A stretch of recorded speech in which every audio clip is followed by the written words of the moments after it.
Cultination, bonjour. Si aujourd'hui certains pays sont réputés pour le taux de criminalité qui les précède, il est de bon ton de s'intéresser à ces dangereux criminels qui, par leur inhumanité, commettent des crimes affreux. Nous allons ensemble découvrir dans cette nouvelle vidéo des personnes qui ont fait parler d'eux par leur barbarie. Si vous désirez vous informer davantage, nous vous laissons les liens des sources utilisées en description.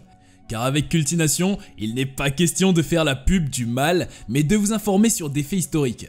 Tenez-vous prêts car certaines histoires peuvent vous glacer le cœur et vous feront froid dans le dos. Accrochez-vous vos cœurs et votre sensibilité.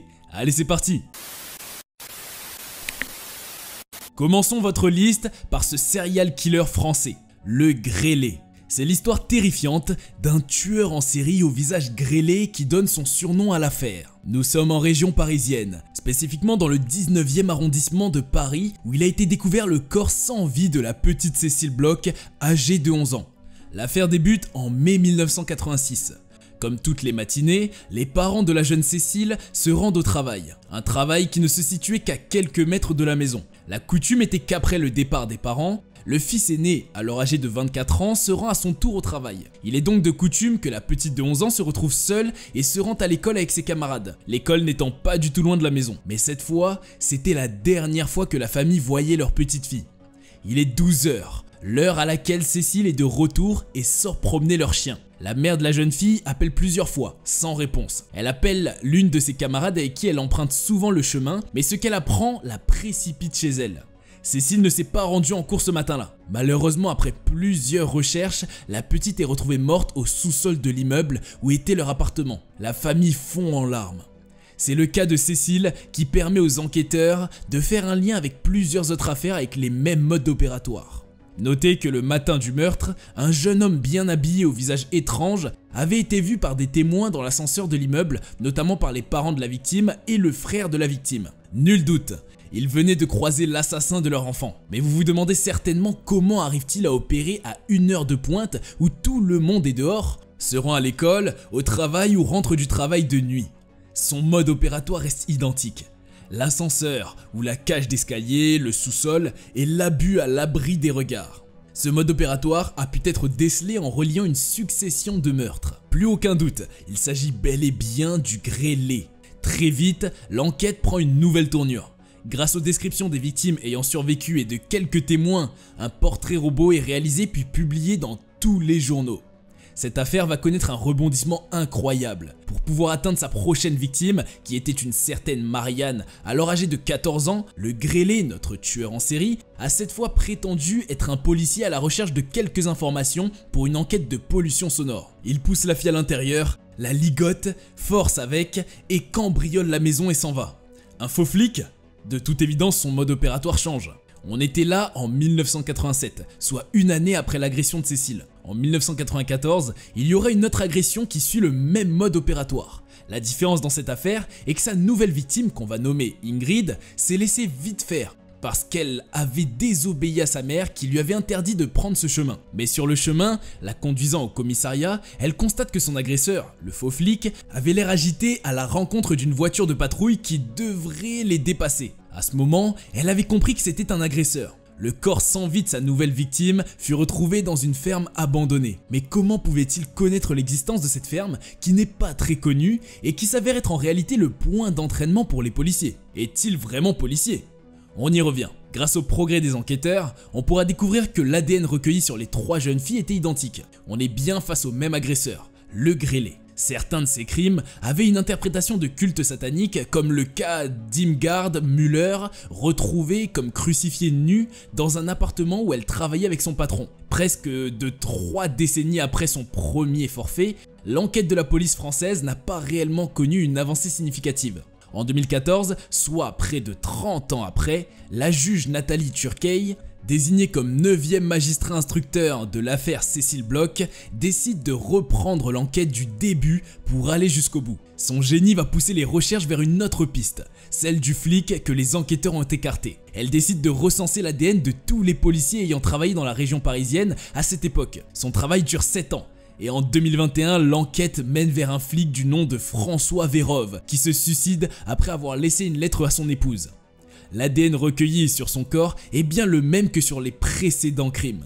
c'était bien un flic, le grêlé. Dans sa lettre, il reconnaît être le serial killer au visage grêlé qui a frappé à Paris il y a 35 ans. Viktor Mokov. Notre histoire nous emmène cette fois en Russie, dans la ville de Ryazan. Une affaire très troublante en raison du type d'affaire. Un maniaque psychologiquement dérangé séquestre 2 filles pendant près de 4 ans dans un bunker souterrain qu'il avait construit près de sa maison. Nous sommes le 30 septembre 2000 et la ville accueille un festival qui célèbre la foi, l'espoir et l'amour avec un grand spectacle de rue. Ekaterina Martinova, alors âgée de 14 ans, a tout fait pour se rendre au festival comme les jeunes de son âge.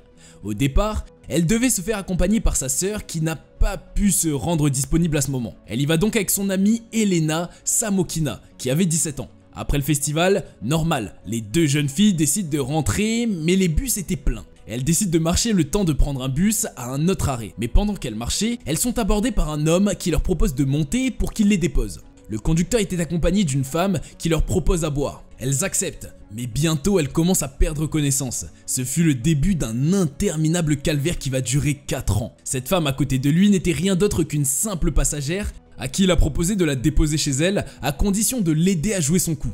Lorsque les filles seront conduites dans le garage situé dans un espace broussailleux, la jeune femme l'aide à entrer les filles dans le bunker et l'aide également à les déshabiller pour les agresser pour la première fois.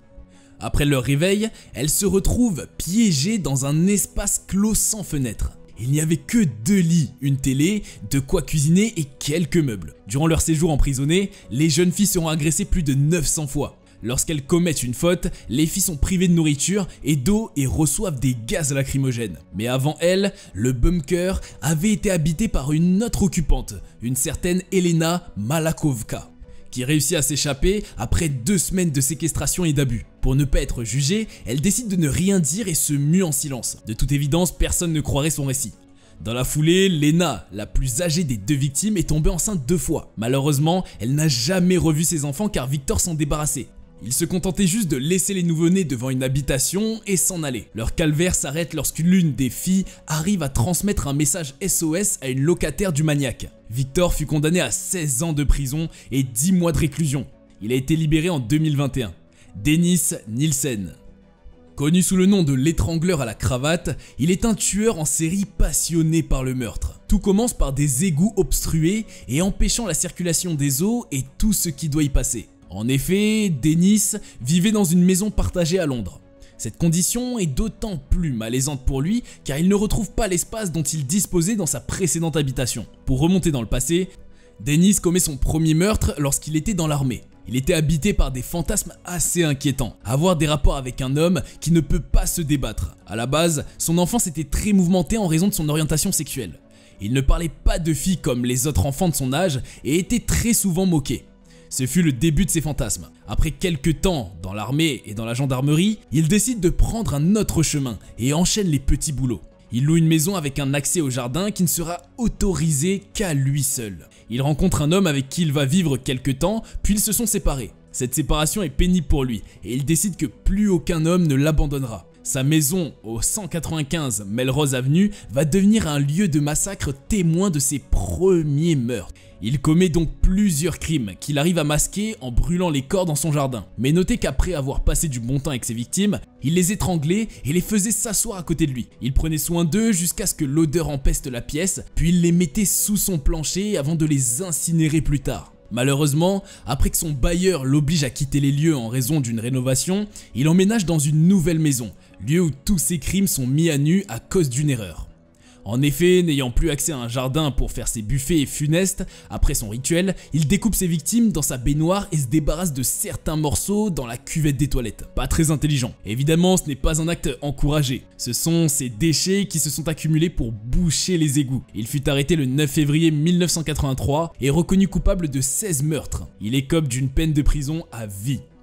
Les West. L'histoire de la famille West est particulière parce qu'il s'agit d'un couple psychopathe qui se donne le plaisir de tuer. Le couple est classé parmi les tueurs en série les plus dangereux d'Angleterre. Nous sommes au numéro 25 Cromwell, 25 ans plus tôt où la maison de Fred West et Rosemary va être le lieu d'un effroyable massacre en série. Fred a eu un passé assez mouvementé et traumatisant en raison des attouchements qu'il subissait de la part de sa mère à 12 ans.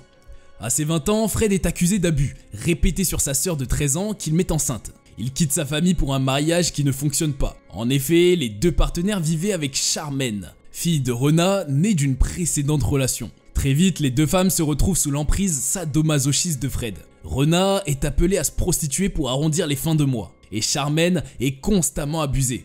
Rona finit par fuir sans pouvoir partir avec ses filles Charmaine et Anna-Marie. Anne va être la première victime de Fred. En 1969, Fred rencontre Rose qui fuit ses parents pour lui faire un enfant. Rose obtient la garde des 3 enfants dont Charmaine qu'elle bat pour montrer son autorité. En 1971, Rose tue Charmaine et cache le corps. Quand Fred sort de prison, il l'aide en découpant le corps. Un couple psychopathe. Ainsi commencent les meurtres.